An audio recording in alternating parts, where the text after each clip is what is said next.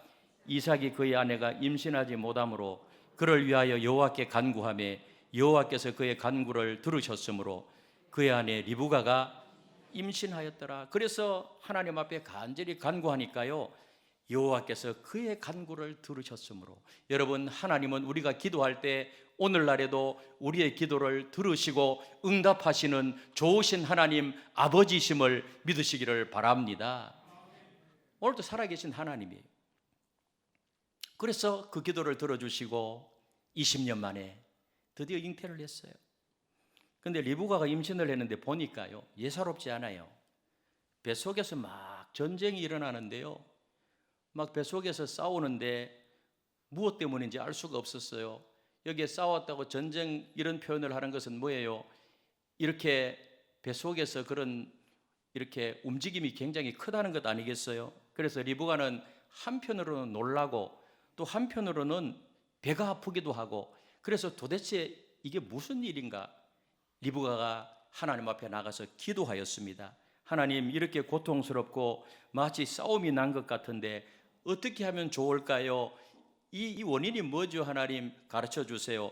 그렇게 하나님 앞에 기도하니까요, 하나님께서 응답을 해주시는데 뭐라고 응답하는가 하면 23절에 보니까 이렇게 응답합니다. 23절을 같이 읽겠습니다. 시작. 여호와께서 그에게 이르시되 두 국민이 내 태중에 있구나. 두 민족이 내 복중에서부터 나누이리라. 이 족속이 저 족속보다 강하겠고 큰 자가 어린 자를 섬기리라 하셨더라. 놀랍게도 태중의 아이가 쌍둥이에요, 쌍둥이. 근데 하나님이 뭐라고 말하는가 하면은 뭐라고 말하죠? 큰 자가 어린 자를 섬기리라. 여기서 큰 자가 누구죠? 에서고 작은 자가 누구예요? 동생이 야곱이래요. 그래서 장자가 될 에서보다 차자 야곱이 큰 자가 될 것이라고 하나님이 말씀해요. 하나님께서는 태중에서부터 야곱을 선택했습니다. 야곱을. 그러니까 하나님께서 왜 야곱을 선택했는가? 오늘 야곱을 선택하는 이 말씀을 통해서 우리는 두 가지 질문을 하게 돼요. 첫 번째로는 하나님께서 왜 장자를 선택하지 않고 차자를 선택했는가? 당시에 일반적으로는 장자에게 우선권이 있어. 장자. 우리나라도 장자 우선권이 있잖아요. 우리나라도 그 마음에, 그죠? 그래서 맏아들을 굉장히 중요시 여기는데 더욱더 여기는요, 장자 우선권이에요. 그럼에도 하나님은 장자를 선택하지 아니하고 차자를 선택했단 말이에요. 하나님께서 왜 약하고 시기심 많고 야심 많은 야곱을 선택했는가?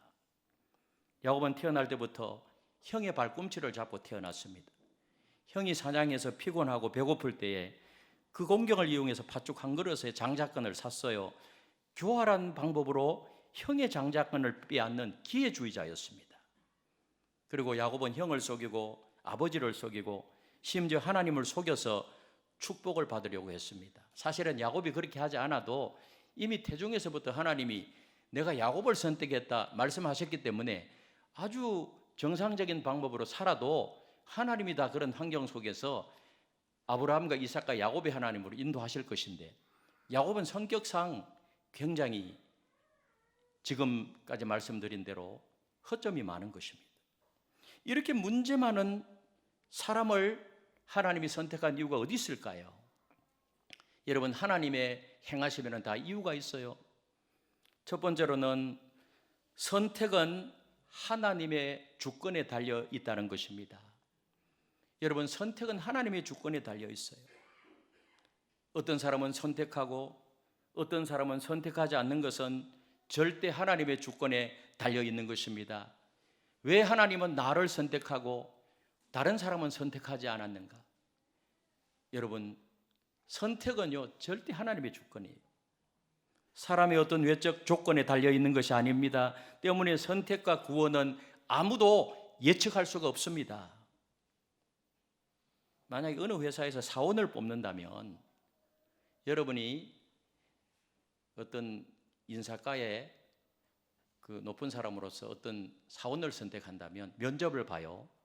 그러면은 에서를 선택할까요? 아니면 야곱을 선택할까요?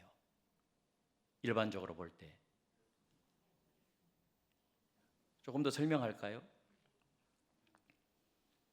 에서는 건강하고 남자답고 활달하고 자신감이 넘치는 사람이에요.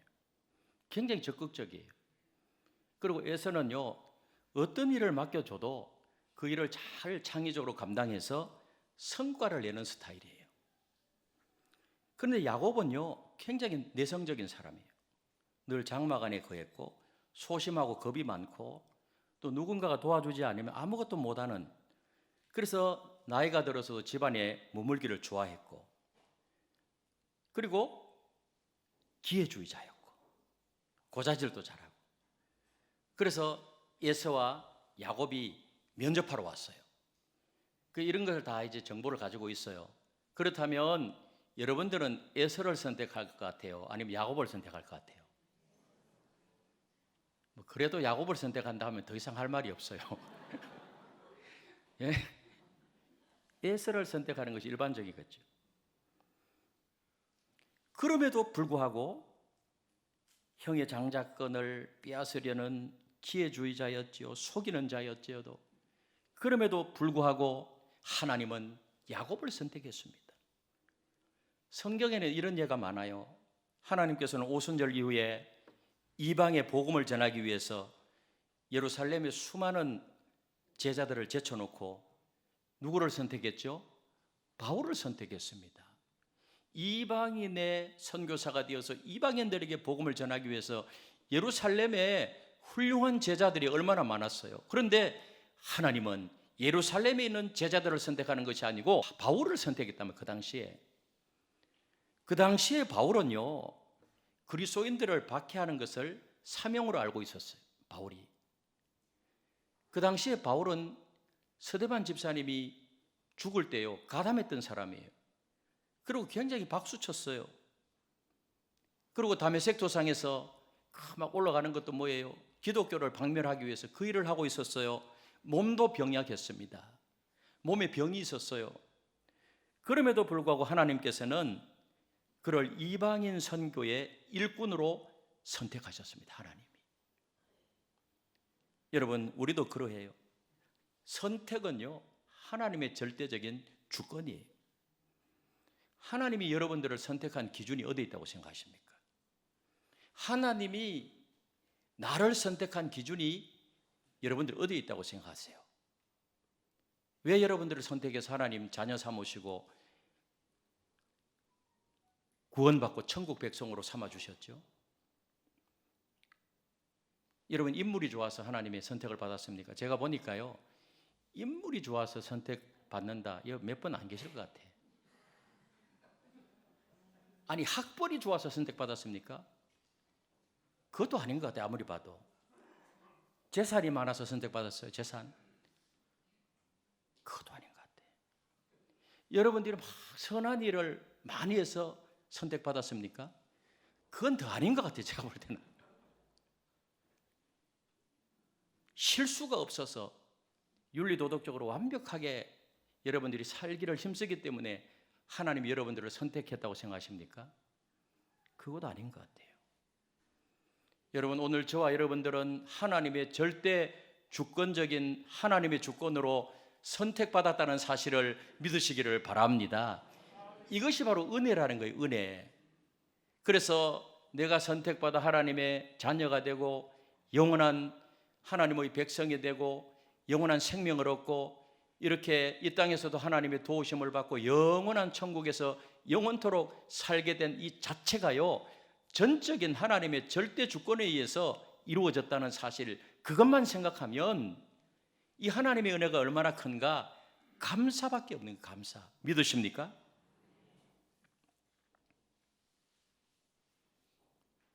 각양 은사를 주시는 것도 하나님의 주권에 속한 것이고요, 어떤 사람을 일꾼으로 세우셔서 일을 맡기시는 것도 하나님의 주권에 속한 것입니다. 그러므로 우리의 할 일은요, 하나님의 주권적인 섭리를 받아들이고 하나님 앞에 항복하고 어떠한 인생의 길을 걷게 하시든지 간에 겸손함으로 믿음으로 받아들이고 하나님 나라를 위해서 헌신하며 최선을 다하며 성실하게 하나님 나라의 가치관을 가지고 하나님께 소망을 두고 살아가야 될 줄로 믿습니다. 두 번째로는요, 하나님은 약한 자를 들어서 쓰십니다. 약한 자를 들어서.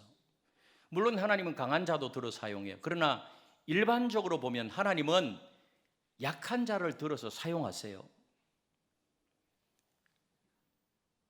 이것은 하나님께서 약한 자를 쓰심으로 인간의 약함은 하나님의 일을 하는데 장애물이 아님을 보여주는 것입니다. 여러분, 우리가 하나님의 일을 하는데 우리 자신의 약함은 절대로 장애물이 아니라는 사실이에요. 이스라엘 백성들에 있어서 장자는 언제나 강자입니다. 장자가 강자예요. 그럼에도 둘째인 야곱, 문제투성인 야곱을 선택한 이유, 연약한 자를 통해서 하나님의 큰일을 행하게 하심으로 인간의 약함이 하나님의 큰일을 하는데 장애물이 아님을 보여주는 것입니다. 이것이 메시지예요. 세상은 평범한 사람보다는 뛰어난 사람을 선호하고요, 무력한 사람보다는 재능과 능력이 많은 사람을 선호하고, 결점이 있는 사람보다는 가장 완벽한 사람을 세워서 사용하려고 해요. 이 세상의 가치관이에요. 그러나 하나님께서는 뭐예요? 세상에 미련한 자, 약한 자, 천한 자들, 멸시받는 자들, 없는 자들을 선택하셔서 일꾼으로 사용하시는 하나님. 성경에 나오는 위대한 그 신앙의 사람들의 경우를 보면은요, 한결같이 연약한 사람들을 들어서 하나님이 사용하세요. 믿음의 조상이라고 하는 아브라함도요, 우상을 숭배하는 집안 출신이에요. 이스라엘의 위대한 왕, 가장 위대한 왕 다윗은요, 들판에서 양을 치는 목동이었어요. 양치기들은 그 당시에 사회적으로 이 낮은 신분에 속한 사람들이. 요셉은 어때요? 총리가 되기 직전에 감옥에서 생활하던 죄수의 신분이었어요. 예수님께서 밤을 새워 기도하신 후에 12명의 제자를 선택하잖아요. 밤새도록 기도하고 예수님이 제자를 선택하는데 12제자들은 한결같이 흠이 없는 사람이 아니라, 완벽한 사람이 아니라 12제자를 한번 분석해 보세요. 한결같이 흠 있는 자들이에요. 배우지도 못한 사람들이었고요, 바닷가에서 어부 출신들로서 성격도 급하고 사회적으로도 인정을 받는 위치에 있는 사람들이 아니었어요. 그럼에도 불구하고 우리 주님은 제자를요, 그런 사람들을 선택하셨습니다. 그래서 그런 사람을 선택해서 점점 위대한 사람으로 만들어 가시는 그 하나님의 손길, 우리 주님의 손길을 말씀을 통해서 우리가 발견할 수가 있습니다. 위대한 종교개혁자 칼빈도요, 몸이 굉장히 약했다 그래요. 그런 하나님께서 그를 세워서 종교개혁을 단행할 수 있는 그런 능력과 힘을 주셨어요. 그러므로 하나님의 일을 함에 있어서 약함과 결점을 이유로 못합니다, 저는 이런 것 때문에 못합니다, 그렇게 말할 수 없다는 거예요. 우리는 오히려 약함을 하나님의 큰일을 위한 기회로 삼아야 됩니다. 사도 바울이 그래서 그런 고백을 하잖아요. 고린도후서 12장 9절에 보니까 바울이 이렇게 고백을 합니다. 우리 같이 한번 읽어보겠습니다. 시작. 나에게 이르시기를 내 은혜가 내게 족하도다. 이는 내 능력이 약한 데서 온전하여 짐이라 하신지라. 그러므로 도리어 크게 기뻐함으로 나의 여러 약한 것들에 대하여 자랑하리니 이런 그리스도의 능력이 내게 머물게 하려 함이라. 바울은요, 오히려 약한 것을 자랑한다 그래요. 오히려 약한 것을 기뻐하노라. 왜 그래요? 여러 약한 것들이 오히려 그리스도의 능력이 머물게 하는 도구가 되기 때문에.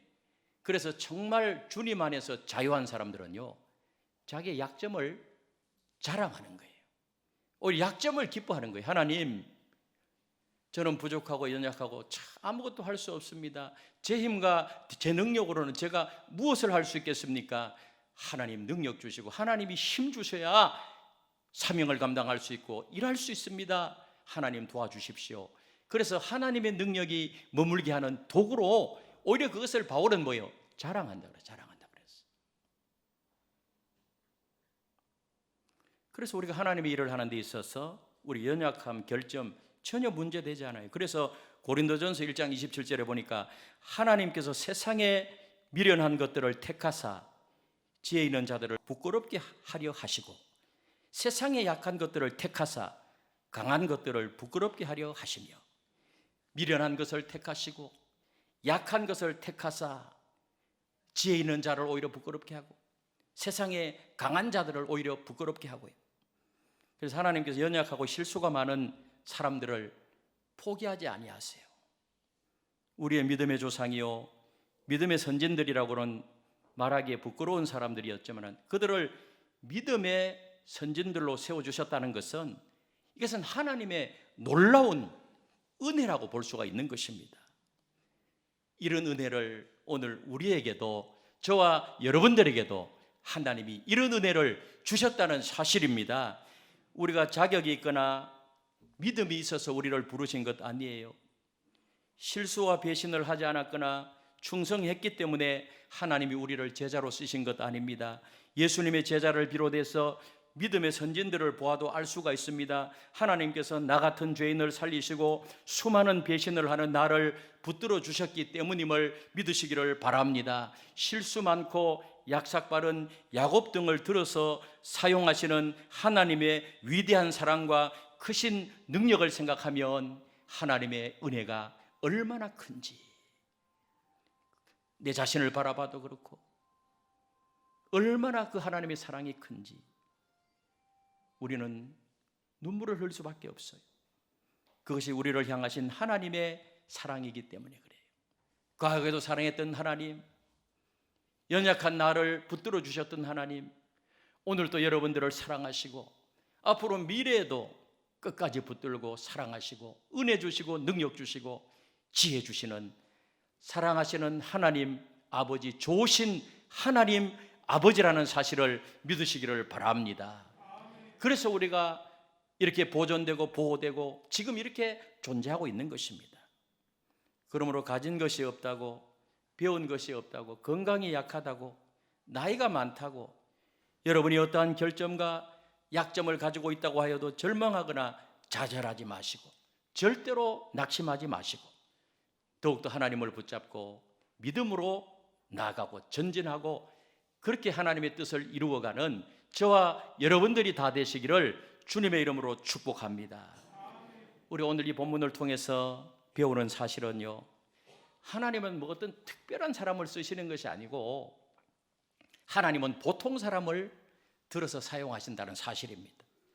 하나님은 우리와 같은 보통 사람을 들어서 사용하세요. 우리 다 보통 사람들이잖아요. 맞죠? 보통 사람을 들어서 사용하시는 하나님, 얼마나 좋으신 하나님입니다. 우리가 위대해질 수 있는 이유는 하나님의 손과 사랑이 있기 때문입니다. 위대하신 하나님의 손과 사랑이 우리를 쓰시기 때문에 우리는 위대하게 사용되는 것뿐인 것입니다. 하나님이 우리와 우리 교회를 들어서 쓰기 때문에 위대한 하나님 나라 건설하고 확장해 가는데 쓰임받는 귀한 오늘 우리 교회가 되고 여러분 자신이 되고 있는 것입니다. 연약하고 부족하고 실수가 많음에도 불구하고 우리를 이 자리에 서게 하신 하나님, 그 하나님 앞에 찬송과 존귀와 영광을 올려드립니다. 할렐루야. 그 하나님이라는 것입니다. 그러므로 절대로 여러분 용기를 잃어버리지 마십시오. 하나님께서는 우리를 결코 포기하지 아니하고 들어 쓰시기를 원하십니다. 두려워하지 마십시오. 여러분 사실 하나님께 쓰임받는 자체가 축복이에요. 축복. 믿으십니까? 하나님 손에 붙들림 받고 하나님께 쓰임받고 여러분 하나님의 손에 있다는 이 자체, 주의 몸된 교회와 하나님 나라를 위해서 영광스럽게 내가 사용함을 받고 있는 이 자체가 축복이라니까요.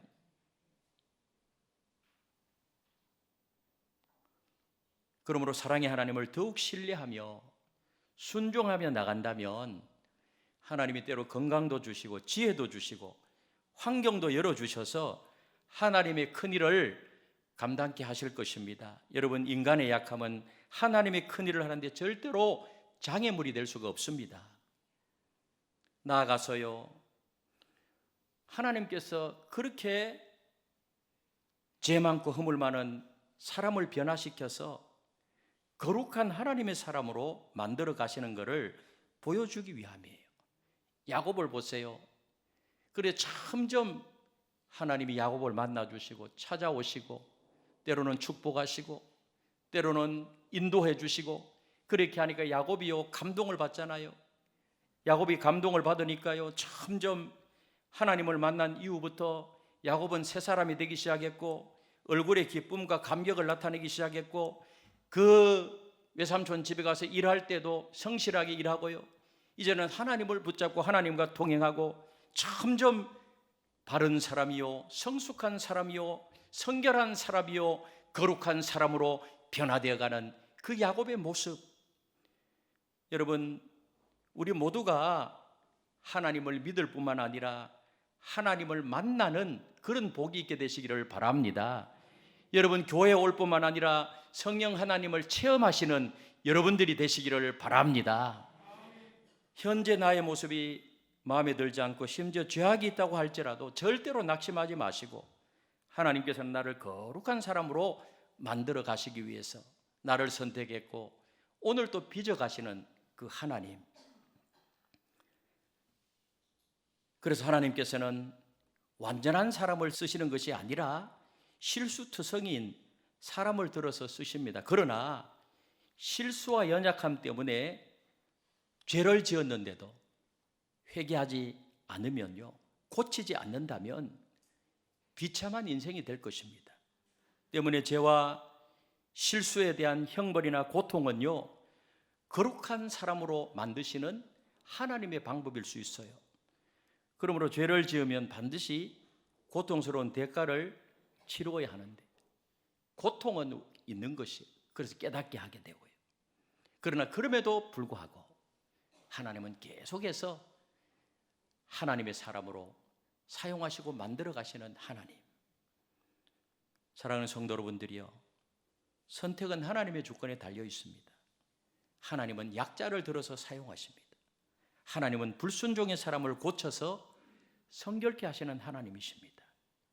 내가 연약하고 부족하고 실수가 많아도 계속해서 하나님은 우리를 들어서 사용하시기 때문에 그 하나님 붙잡고 나가기만 한다면 계속해서 때를 따라 돕는 은혜를 주시고 힘도 주시고 또 길도 열어주시고 앞길 뒷길 옆길 다 막혀도 그 문이 다 막혀도 언제나 하늘 문은 열려 있다는 사실을 아시고 하나님 붙잡고 날마다 승리하는 믿음의 삶을 살아가게 되시기를 예수님의 이름으로 축원합니다.